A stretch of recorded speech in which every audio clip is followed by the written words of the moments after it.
Hey everybody, it's MBZ. Welcome back to another bright, shiny day. So very soon, a new indie game by the name of Ori and the Blind Forest that was first revealed at E3 last year is coming out, and I'm so excited for this game. The reviews have been fantastic, it looks gorgeous, and the developers have cited influences such as Super Metroid and Super Meat Boy.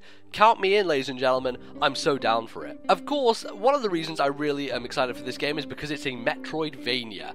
You know what that is? It is a game influenced by either the Metroid series or the Castlevania series as a result of the influential game Super Metroid and Castlevania Symphony of the Night. Now, if you know me, you know I'm a huge fan of any kind of Metroidvania. So what I thought I would do today is to recommend to you 5 specific Metroidvania games that you can play on, multiple different platforms, and tell you why I like them and why you should play them. Now, I haven't put these in any particular order because, frankly, I'm lazy and it's also just going to cause wars in the comments, so I'm just going to say them what they are and you can play them what they are. So first up, we're going to talk about Hell Yeah, Wrath of the Dead Rabbit. Now, a lot of you probably haven't heard of this game, and that's pretty good, because I think it's one of those hidden gems. I actually found out about it when it was on PlayStation Plus a couple of years ago, and it's really awesome. It's published by Sega, developed by Arcado Studio, and is available on PS3, Xbox 360, and PC. And you play this rabbit who goes around in a chainsaw blade-like car and has chain guns and just shoots the crap out of everything because he's in hell and he's undead, and it looks so cool. The game is so colourful and vibrant and just oozing with personality, and that's really something I like to look for in games, because there are a lot of things that come along the kind of middle of the road and they're not really trying to do anything visually. This thing is artistically spot on and I love it. One of the really neat and unique features of this game is when you kill certain enemies, instead of just dying, they will initiate a micro game, like the WarioWare series, and these are really cool. There are so many of them, there are over 100 unique ones, and while they will eventually start to repeat, you never kind of get bored by them, and they'll always surprise you, and it's just one of those cool things that I don't think any other game does. In fact, I liked Hell Yeah so much, I ended up getting every trophy for it.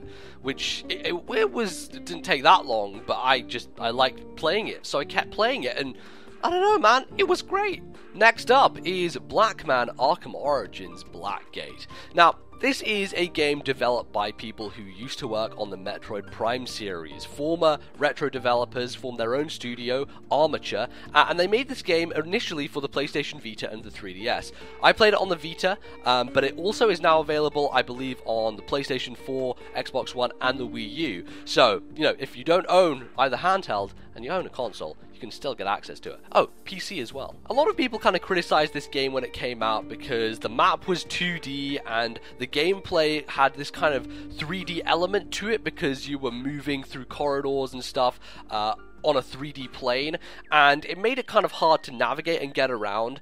But I didn't find it too tough. I knew where I was going most of the time and kind of enjoyed what I was playing of it, so it wasn't really big a stumbling block for me, and I believe in the versions on console, they kind of fixed that a little bit and made the map a little more bearable. But it does a lot of really cool things. It retains the combat from the Batman games on console, albeit not as complicated, a lot more simplified, but it still has that heavy, satisfying feel to it. There are loads of cool upgrades, as you would expect in a Batman game. Just like the original Arkham Asylum, you have your boomerang, you have like some spray which explodes stuff, loads of cool things which fit kind of the Metroid tone. It makes good use of the touchscreen controls on the 3DS and Vita versions, which allows you to go into Batvision mode and kind of touch around and find some secret things. And it also looks really nice, it's a very pretty game, especially the Vita version which I played. That OLED screen makes it pop, and it's pretty impressive for a handheld version of the Batman series. I think it certainly has its problems, but this is a really solid entry in kind of the Metroidvania style of game, and you should probably give it a try, especially because it's pretty cheap now on the other platforms, and you could find it pretty easily. Next up is Steamworld Dig, which is an awesome indie game from Image and Form, and was originally released on 3DS a couple of years ago. Now, this may not be strictly a Metroidvania. I mean, it has elements of the Metroidvania where you go down and you get upgrades, but the idea of Steamworld Dig is to just go a singular direction. There's no non-linearity to it, there's no going through corridors and out back doors and through windows.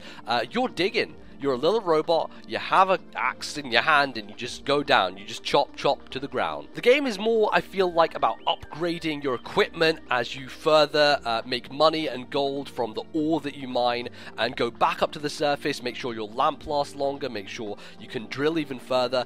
But when you do get the upgrades, it's really cool because it allows you to progress further back and do a bit of backtracking, and maybe find some secret areas with some extra stuff that you hadn't seen before. A lot of the more Metroid elements come along when you find these hidden areas which will allow you to push on and find more upgrades.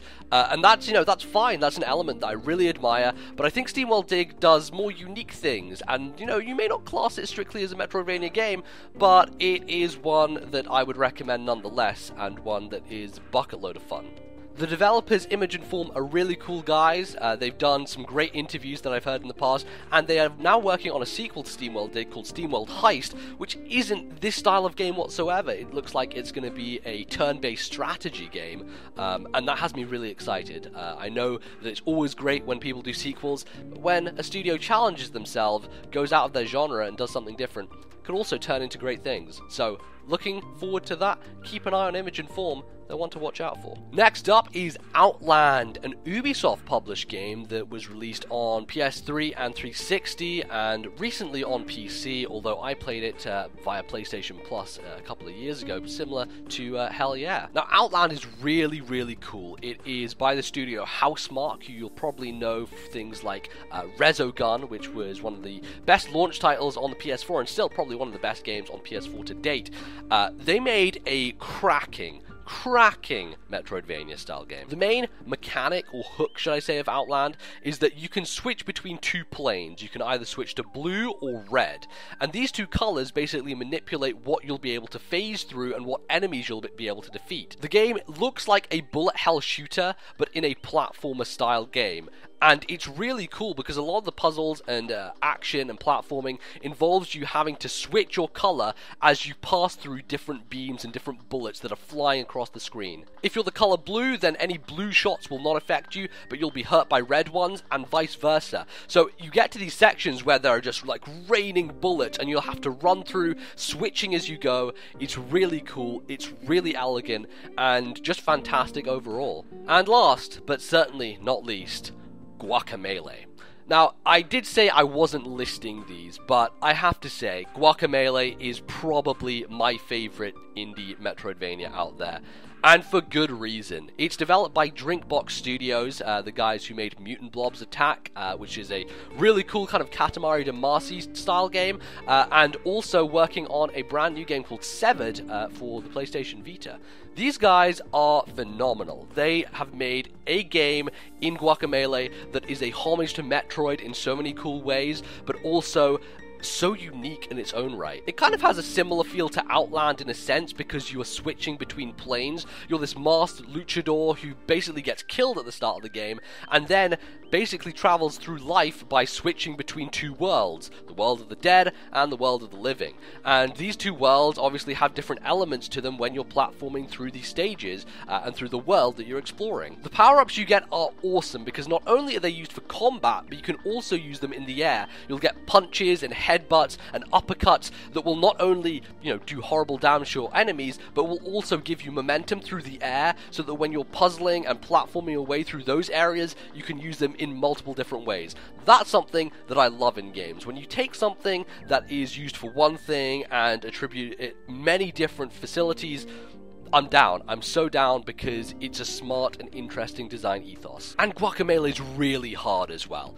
It's frustrating at points, but man, when you beat that fucking tiger, god damn it did I feel like an absolute master. The boss fights are just stunningly difficult, but incredibly satisfying to beat, and it's always your fault. You know it's always your fault because the controls are so tight, everything is so well streamlined, and for fuck's sake, you turn into a chicken. You look, Samus turns into a morph ball, you turn into a chicken. Fuck it, it's awesome. So there you have it, ladies and gentlemen. Those are 5 Metroidvanias that I would recommend for you to play. I hope you guys are looking forward to Ori and the Blind Forest, which is coming out for Xbox One and PC very soon. I am downloading it straight away as soon as it hits Steam. So I'll be playing that. I might stream a bit of it. You can check me out on Twitch. It's twitch.tv/LordMBZ. You can check me out on YouTube, and you can like this video. You can leave a comment. What is your favorite Metroidvania that isn't a Metroid or Castlevania game?